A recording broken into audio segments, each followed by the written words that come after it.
দর্শক, ডক্টর মোহাম্মদ ইউনূসের এই অন্তর্বর্তীকালীন সরকার এটা এখন সম্পূর্ণরূপে জামাত দ্বারা নিয়ন্ত্রিত হচ্ছে, জামাত দ্বারা পরিচালিত হচ্ছে বর্তমান ইউনূস সরকার।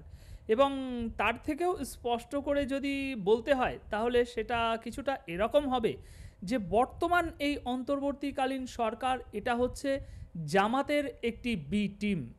এবার হয়তো আপনাদের অনেকেই এটা বলতে পারে যে ভাই তুমি আজকে জানলে, এ কথা তো আমরা অনেক দিন আগে থেকেই জানি।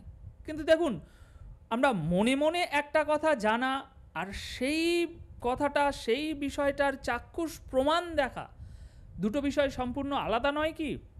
তো সেই জন্যই আমিও মনে মনে অনেক দিন ধরে এই আভাস পেয়েছি, কিন্তু আজ যখন চাক্ষুষ প্রমাণ পাচ্ছি যে না, ডক্টর মোহাম্মদ ইউনূসের এই সরকারটি জামাত দ্বারা নিয়ন্ত্রিত একটি বডি, যেটা তারা ছাত্র জনতার সমন্বয়ে গঠিত একটি সরকার হিসাবে জাতির সামনে উপস্থাপন করে চলেছে এবং জাতিকে ধোঁকা দিয়ে চলেছে, সেটার চাক্ষুষ প্রমাণ পাওয়ার পর, জামাতের এক নেতার মুখ থেকে এরই প্রমাণ পাওয়ার পর আপনাদের সামনে এই প্রতিবেদনটি নিয়ে এসেছি। দর্শক, বাংলাদেশ জামাতে ইসলামীর কেন্দ্রীয় অ্যাসিস্ট্যান্ট সেক্রেটারি তিনি গতকাল একটি স্টেটমেন্ট দিয়েছে, কিছু কথা বলেছে। আপনার গতকাল বুধবার রাতে কক্সবাজারের মহেশখালী উপজেলা জামাত আয়োজিত ঈদ পূর্ণ মিলনী অনুষ্ঠানে প্রধান অতিথির বক্তব্যে তিনি কিছু কথা বলেছে। সুতরাং আগে আমি ওনার কথাগুলো একটু আপনাদের সামনে উপস্থাপন করি, তারপর আমরা আলোচনাটা শুরু করব। দর্শক, তিনি এক কথায় বলতে চাইছে যে বিনা সংস্কারে কোনো নির্বাচন বাংলাদেশের মাটিতে হবে না।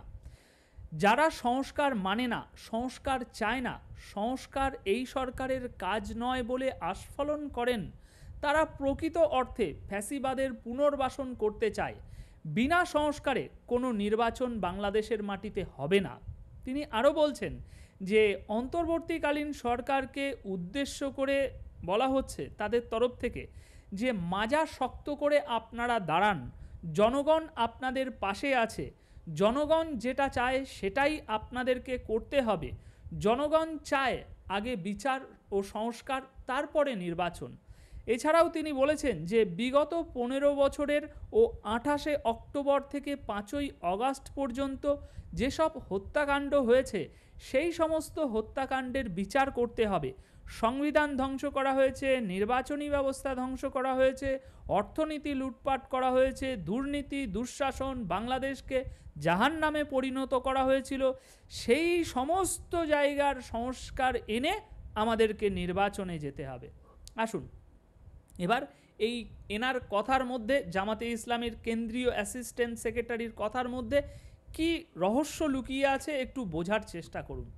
প্রথমত তিনি বলছে যে অন্তর্বর্তীকালীন সরকারের উদ্দেশ্যে বলছে মাজা শক্ত করে আপনারা দাঁড়ান, জনগণ আপনাদের পাশে আছে, জনগণ যেটা চায় সেটাই আপনাদেরকে করতে হবে। এবং সেই সাথে এটাও বলে দেওয়া হচ্ছে যে জনগণ চায় আগে বিচার ও সংস্কার, তারপরে নির্বাচন। প্রথম কথা তো তিনি বলছেন যে অন্তর্বর্তীকালীন সরকারকে সেটাই করতে হবে জনগণ যেটা চায়। তা জনগণ আগে বিচার ও সংস্কার তারপরে নির্বাচন চায়, এটা জামাতের নেতা কি করে বুঝলো? সে যখন বলছে যে জনগণ যেটা চায় সেটা সরকার করুক, তাহলে জনগণ কি চায় তিনি কোনো রকম নির্বাচন ছাড়া, কোনো রকম জরিপ ছাড়া, কোনো রকম তদন্ত ছাড়া, কোনো রকম গণভোট ছাড়া কি করে তিনি বুঝলেন যে জনগণ আগে বিচার ও সংস্কার তারপরে নির্বাচন, সেটা 10 বছর পরে হোক, জনগণের মতামত এটাই, এটা তিনি কি করে বুঝলেন? এতটা সিওরিটি দিয়ে কিভাবে তিনি বলছেন? কিন্তু আমরা তো জানি অন্য কথা। এই অন্তর্বর্তীকালীন সরকারের যে গ্রহণযোগ্যতা, তাদের যে সমর্থন, তাদের যে পপুলারিটি, সেটা প্রতিদিন বাংলাদেশের মাটিতে হ্রাস পাচ্ছে, এটা আমরা জানি। কিন্তু সেখানে আমাদের এই জানার বিরুদ্ধে গিয়ে তিনি এরকমভাবে কিভাবে বলছেন যে জনগণ চায় আগে নির্বাচন, আগে সংস্কার, আগে বিচার, তারপরে নির্বাচন। সুতরাং তিনি জবরদস্তি জনগণের একটা সিদ্ধান্তকে নিজের মতো তৈরি করে এই অন্তর্বর্তীকালীন সরকারের উপরে চাপিয়ে দিচ্ছে। জনগণের মতামত কি সেটা বিবেচনা না করেই তিনি এরকম একটা সিদ্ধান্ত জবরদস্তি নিজের গায়ের জোরে তৈরি করে নিচ্ছে এবং জনগণের উপরে সেটা চাপিয়ে দেওয়া হচ্ছে।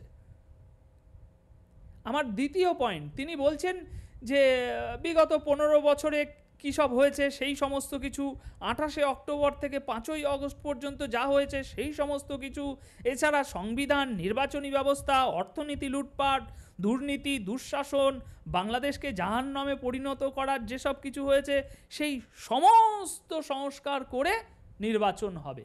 তাহলে আমার কাছে, তার কাছে আমাদের পক্ষ থেকে একটা সহজ সরল প্রশ্ন, এই 8 মাসে এই জামাত ব্যাক সরকার কি সংস্কার করেছে? তারা সারাক্ষণ বলছে আমরা সংস্কার করছি, কিন্তু জনগণের কাছে দৃশ্যমান এমন কি সংস্কার তারা করেছে? যে কোনো একটা সংস্কারের নাম বলুন। এই বঙ্গবন্ধুর, সারা দেশ থেকে বঙ্গবন্ধুর মুরাল, মুক্তিযুদ্ধের মুরাল, বঙ্গবন্ধুর স্মৃতিতে যা কিছু ছিল, মুক্তিযুদ্ধের স্মৃতিতে যা কিছু ছিল সেই সমস্ত কিছু ভেঙে চুরে দেওয়া, আওয়ামী লীগ নেতাকর্মীদের জেলায় জেলায় যেখানে যা বাড়িঘর ছিল সেই সমস্ত বাড়িঘরে আগুন দিয়ে পোড়ানো। এছাড়া এই সংস্কার, এই সরকার আর কি করেছে? জনগণের জন্য কি করেছে আমি কিন্তু সে বিষয়ে যাচ্ছি না, ওটা অনেক বড় কঠিন একটা প্রশ্ন হবে। তার থেকেও সহজ প্রশ্নে আসছি যে এই সরকার কি সংস্কার করেছে? আপনি এই হাজারটা জিনিস ঢোকাচ্ছেন, এই বিচার, সেই বিচার, ওই বিচার। গত 8 মাসে কোন বিচারটা করেছে? আওয়ামী লীগের পলাতক যেসব নেতা আছে, শেখ হাসিনা আছে, কোন বিচারটা করেছে? বিচারের নামে তো প্রহসন করছে। এখনো 8 মাসে একটাও দৃশ্যমান এমন সংস্কার দেখাতে পারেনি যেটা জনগণের কাছে তুলে ধরা যাবে যে দেখুন আমরা এরকম একটা কিছু করেছি। যা কিছু করেছে সেটা 1 সপ্তাহ 10 দিনে করা যায়, 1 মাসে করা যায়। সুতরাং এই 8 মাসে যা সংস্কার হয়েছে সে তো আমাদের সামনে, তো এতটুকুই হয়েছে। তাছাড়া আপনি বলছেন এই হাজারটা জিনিস এখনো সংস্কার হবে, এই 1000 জনের বিচার হবে, এই এত কিছু পরিবর্তন করা হবে, তারপরে নির্বাচন। সুতরাং এ তো 10 বছরের খেলা, 10 থেকে 12 বছরের খেলা হয়ে যাবে। ততদিন এই অনির্বাচিত সরকার দেশ চালাবে। আর এই অনির্বাচিত সরকারকে সামনে রেখে আপনারা দেশটা চালাবেন, তাই তো? এটাই তো এজেন্ডা আপনাদের নাকি? সমস্ত প্রশাসন আপনারা দখল করে বসে আছেন, ইউএনও আপনাদের কথায় চলছে, ডিসি আপনাদের কথায় চলছে। কি করে এসব সম্ভব হচ্ছে? কারণ পিছনে এই অন্তর্বর্তীকালীন সরকার আছে, সেই জন্য। নির্বাচন যদি এক্ষুনি হয় তাহলে আপনাদের তো 3টে আসনও পাওয়ার ক্ষমতা নেই, একা ভোট করে 3টে আসনও পাওয়ার যোগ্যতা নেই আপনাদের। তাই তো আপনারা জানেন যে নির্বাচন যদি সামনে আসে আমাদের এই প্রশাসন পরিচালনা, ইউএন পরিচালনা, ডিসি পরিচালনা, এসবগুলো আর কিছুই হবে না। অন্তর্বর্তীকালীন সরকারকে সামনে রেখে আমরা যে রাজত্ব করছি এই রাজত্বটা তো আমাদের হাত ফসকে বেরিয়ে যাবে। সেই জন্য এখন এটা সেটা, এই সংস্কার, সেই বিচার, এ কবের বিচার? বিগত 15 বছরের আগের বিচার তারা এখন করতে চায়। আরে ভাই, শেখ হাসিনার বিচার করতে অক্ষম এই প্রশাসন, এই আছে কি বলে চিফ জাস্টিস, ওনার নাম কি, তাজুল ইসলাম, আন্তর্জাতিক ট্রাইব্যুনালের চিফ জাস্টিস তাজুল ইসলাম ঈদের আগে বলল যে শেখ হাসিনার বিচার প্রক্রিয়া ঈদ শেষ হলেই শুরু হবে। কিন্তু আজ ঈদ শেষে আজ একটা রিপোর্টে দেখছি আজ তিনি এখনও বলছে যে খুব শীঘ্রই বিচার ব্যবস্থা শুরু হবে। তা বিচারটা কবে হবে? এক শেখ হাসিনা আর আওয়ামী লীগের কয়েকজন নেতার বিচার করতে এই 8 মাসে আপনারা পারেননি। সুতরাং 15 বছর ধরে যা হয়েছে সেই সব বিচার হবে, সে তো 20 বছর, কয়েক যুগ লেগে যাবে। আর ততদিন আপনারা ক্ষমতা ভোগ করবেন। তাছাড়া তিনি বলছে যে যারা সংস্কার মানে না, সংস্কার চায় না, সংস্কার এই সরকারের কাজ নয় বলে আস্ফলন করেন, তারা প্রকৃত অর্থে ফ্যাসিবাদের পুনর্বাসন করতে চায়। এটা কীরকম ধরনের কথা হলো? এখন আমার মনে হতেই পারে, এই গণতান্ত্রিক দেশে আমার মনে হতেই পারে যে এই সরকারের দ্বারা সংস্কার সম্ভব নয়, কারণ আমার বিচার বুদ্ধিতে ঢুকছে না যে এই 7-8 মাসে তিনি আমাদেরকে দৃশ্যমান কিছু সংস্কার দিতে পেরেছে। এটা আমার বুদ্ধিতে মানে সঠিক মনে হচ্ছে না। তাই আমি মনে করছি এই সরকারের দ্বারা সম্ভব নয়, অন্য একটি নির্বাচিত সরকার আসুক, সে সংস্কার করবে। এটা যদি আমার এখন মনে হয়ে থাকে, তাহলে আমি এখন ফ্যাসিবাদের পুনর্বাসনের কাজ করছি? এটা একটা কোনো যুক্তি হলো? আসল কথা হলো ওনাদের গায়ের জোরে ঢুকিয়ে দেওয়া এসব যুক্তির কারণ হচ্ছে আগামী 10 বছর বিনা নির্বাচনে, বিনা মানে ভোট না করে, এরকমভাবে বিনা ভোটে 10 বছর ক্ষমতায় টিকে থাকা। আর তার থেকেও বড় সমস্যার কারণ কি জানেন? জামাতের নেতাদের উদ্দেশ্যে বলছি, মুক্তিযুদ্ধের সময় দালালি যারা করেছে, এই রাজাকার আলবদরের সাথে যারা বন্ধুত্ব করে মুক্তিযোদ্ধাদেরকে হত্যা করেছে, মা বোনদেরকে লুণ্ঠিত করেছে, তাদেরকে স্বাধীনতা পাওয়ার পর ওই স্বাধীন দেশে ক্ষমা করে দেওয়াটাই সবথেকে বড় ভুল ছিল। এটাই সবথেকে বড় ভুল, যার জন্য আজ এই জামাত এত ষড়যন্ত্র করতে পারছে। সেই বিচারটা যদি সবার আগে করা হতো, তাহলে আজ এই দিন দেখতে হতো না। যুদ্ধ অপরাধীরা, মুক্তিযুদ্ধদেরকে হত্যাকারীরা আজ বিচার করতে চাইছে বাংলাদেশে। কি দিন দেখতে হচ্ছে!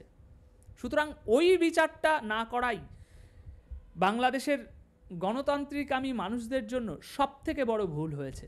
তবে আশা করি খুব শীঘ্রই সময় পরিবর্তন হবে, আর এইবারের পরিবর্তনে আপনাদের অবস্থাটা খুবই শোচনীয় হবে। এই যে গণতন্ত্রের মুখোশের আড়ালে, এই যে সেকুলারিজমের মুখোশের আড়ালে আপনাদের যে মূল চরিত্রটা রয়েছে না পিছনে, সেটা এবার প্রকাশিত হবে জনগণের সামনে। দর্শক, এ বিষয়ে আপনাদের কি মতামত কমেন্ট বক্সে অবশ্যই জানিয়ে যাবেন। ধন্যবাদ আপনাদের সকলকে।